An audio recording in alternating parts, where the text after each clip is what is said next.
Before you waste another dollar on software that doesn't work, watch this. You don't need another overpriced tool you're never going to use. What you need is a system.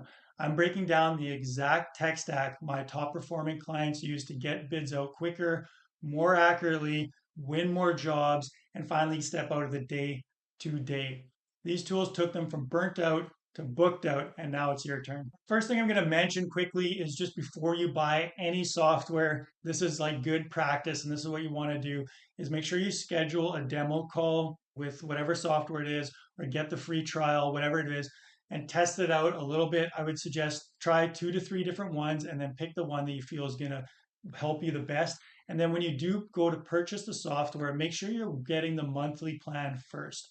The reason you want to do this is because if you sign up for the annual plan, you might get a 20% discount or whatever it may be, but then you're on the hook for a full year. And if the software doesn't work or you don't like something about it, you have to change and still pay for it essentially. So start the monthly plan, and then you can always upgrade to the annual whenever you feel like, yes, this is going to work for me long term. All right, so on to point number two here. The first sort of software that you're going to want to look at is some sort of takeoff software. Doing takeoffs digitally, it can be a little bit slower, especially starting out at first. So I totally understand that. But there's a massive amount of benefits to doing takeoffs digitally.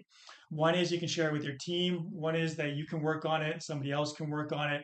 Another one is that if you ever make a mistake, and I've done this before, where I remember I forgot to estimate drywall for the ceilings of this basement renovation that we were doing. And I only figured out obviously afterwards when I went to, ask the drywaller to give me a quote. And this was after we had already gone into budgeting with the client and started the project as well. And I was like, why is your quote so high? And he's like, well, no, that's my usual pricing. It was easy to go back and check the takeoffs digitally. And I was like, oh crap, I forgot to take off the ceiling. So it'll help you in the long run in a whole bunch of different ways. Plus, eventually you're going to want to delegate the estimating. If you're still doing the estimating yourself, there's probably going to be someone else you're going to be training on it. And you need this system as a checks and balances to be able to do those takeoffs digitally. Plus, if you're scaling, you're growing, and getting larger projects, it's just a good idea always across the board. So, which software should you use? Which ones do I recommend? The one that I'm most familiar with and one of the first ones I ever used was PlanSwift. Excellent software. I found it very intuitive. It takes a little while to learn, obviously, because like any new system, it does. But I found it was very straightforward, streamlined, and it still has a lot of depth. Easy to load plans, easy to do takeoffs, color code everything, and I really like the software. The next one I'm going to mention here, the second software is Bluebeam. I find Bluebeam is probably one of the, I wouldn't say industry standards, but it's very well known and very common throughout the industry. I find a lot of people are using Bluebeam. I do like it. It works well. It's got a lot of depth, and it really scales well to very large projects and teams and all this kind of stuff. It is a little more techy as far as there's more of a learning curve. It's not quite as intuitive as something like PlanSwift. The third kind of software I'm going to mention is not a specific software type, but this is your project management software. And depending on the different project management softwares, I'm going to be telling you in a second which ones I recommend. Some of them have built in or kind of integrated takeoff software with the project management software. And if you can find a good PM software that also does takeoffs, it's definitely a big bonus. And to have them integrated makes for a lot of sense and will help you save time when setting up your tech stack. Right, the next piece of the puzzle to getting a good estimating system and tech stack in here. I'm going to go over the specific softwares, but you have to realize there's also kind of levels of depth and systems and process to set up inside the proffers, inside the softwares. Just getting it, you can hand someone a hammer and a skill saw, but it does not mean they're going to be able to frame a house, right? So having the systems built within the software is very key to having a good estimating system. So number three here is your estimating slash project management software. So there is some standalone estimating softwares out there. I'm not going to mention them because I've used a few, but not in depth. Typically speaking, for most contractors, especially if you're in the, anywhere from 1 to maybe 10, even 20 million, you're probably not going to need a standalone estimating software. Your project management software is going to do it just fine. And this is what I would suggest because it's more integrated, it's easier, and you got everything in one place. So the ones that I recommend is first and foremost is JobTread, excellent software. They've got a takeoff integration as well. And it is quick, it's responsive, it's fairly intuitive, it's got a lot of depth to it. So really solid JobTread. The second one is Build Exact. Build Exact is, I find, very streamlined, very user friendly, tech friendly, intuitive, easy to set up. It's not overly burdened with like tons of depth. It'll still do everything you need it to, but without getting bogged down with all the little nitty gritty stuff. So Build Exact, also great software, has a takeoff integration. So for estimating, definitely a good pick there. Something to check out. Third one I'm going to mention is Contractor Foreman. Contractor Foreman does not have a takeoff integration with it, but it is a great software. The price point is really competitive and available. So, I mean, you can weigh the checks and balances there if it makes sense to get a subscription with a software that has takeoffs or just get a separate takeoff with something like Contractor Foreman. I find it intuitive. Their motto is sort of built by contractors for contractors. You do feel that in the software, the systems, the setup. It's got a lot of depth. It's very easy to navigate and pretty quick to spin up. They've got great training as well. I found it, they've really hit the mark with the training. It's very easy, no matter what screen you're on, to like see a training or get help and figure out the software very quickly. So Contractor Foreman, great software. Last one I'm going to mention is Procore. Procore Solid. There's a bunch in the space, but if you're more of a commercial contractor doing larger projects, Procore is definitely something you want to check out. It is very robust. It's also very kind of heavy on the tech side and detail and everything else that goes along with it. So, depending on what you're looking for, size of your business, where you're going with your business, Procore could be an option as well. So, as mentioned, just getting the software, that's only like step one in probably like 10 different steps to actually get this estimating system set up. So, there's assets that you're going to want in your estimating system and in your project management, tech stack for estimating.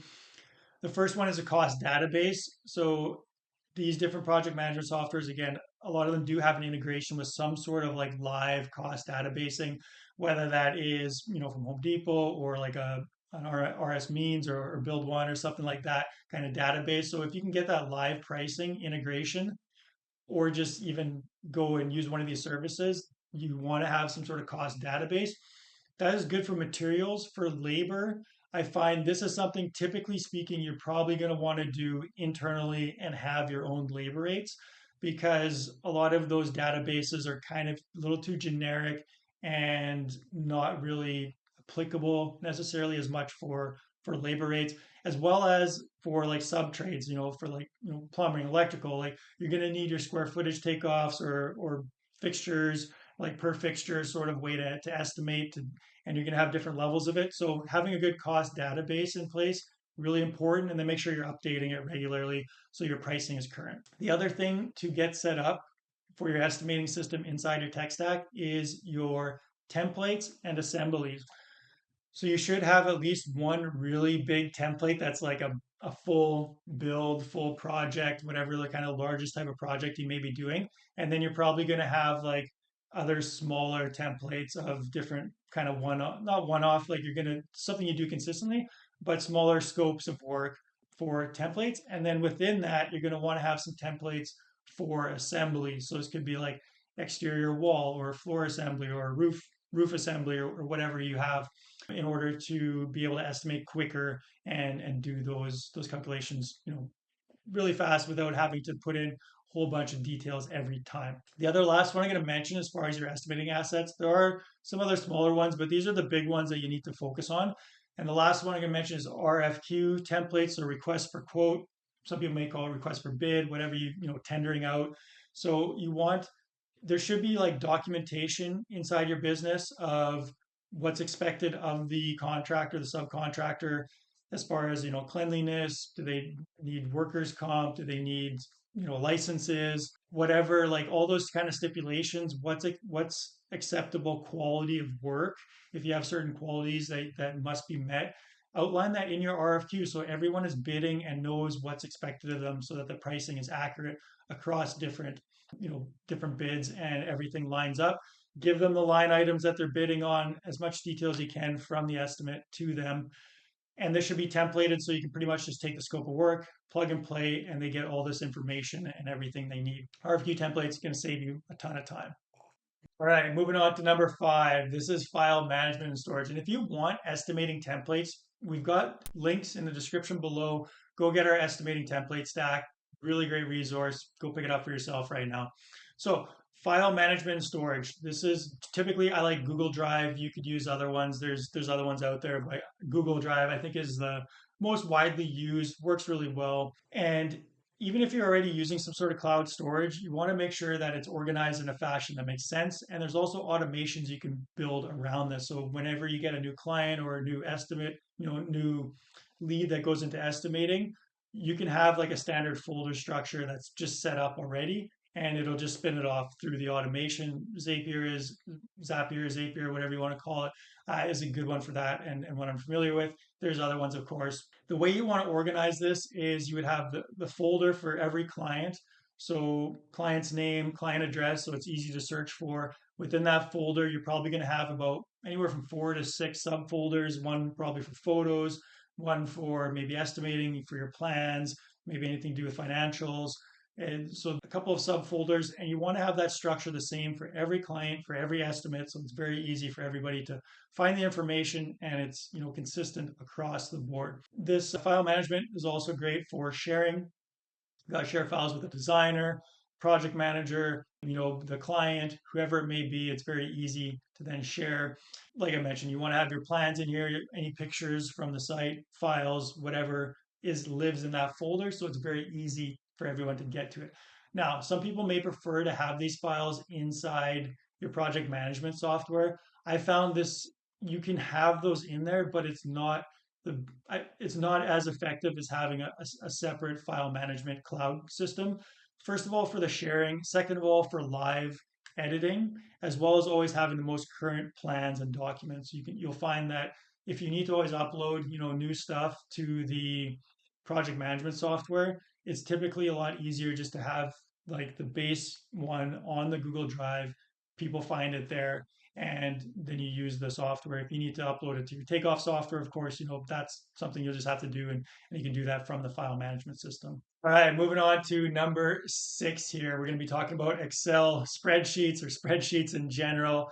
And this may seem old school to some. For some, it may be this is the rock solid way you use spreadsheets for estimating. You've been doing it for 30 years. It works great. So there are certain use cases that definitely this will be part of your system, and there's others where maybe you want to try to change it up and get something a little bit more current. Just stay tuned for the next step, and I'm going to be talking about how you can actually stop estimating and get someone else to do it, and how that system kind of comes into play. But for spreadsheets, the way that you want to use this is database backup. So things like your templates, your cost database, any sort of like really critical information, I like to have a regular cadence of backups every 3 months, or maybe every time you update it, whatever it may be. But keep a spreadsheet active backup, because that way, if you ever need to switch softwares, or the software goes down, or someone changes something, you've always can go back and get like the raw data from the spreadsheet. The other one is transfers. So if you're transferring, like I mentioned, from one program to the next, or something like that. Typically, you can do this through automations today, but not always. You can integrate every software together. So to export from one, import to the other, is really good. As far as using estimates for, or you, as far as using spreadsheets for estimating, I know it is quicker. As I mentioned, typically spreadsheets are really quick. They're very customizable. So that is a really good way. If you're looking for something a little bit more robust than your standard spreadsheet, you can look at Smart Sheets. It functions like a spreadsheet, but is a lot more like a management type software, and can really be built out and customized really well. The reason I don't suggest this for most builders or contractors is because it does take a lot of setup, and like it's very customizable, but you're going to spend a lot of time making everything and setting everything up.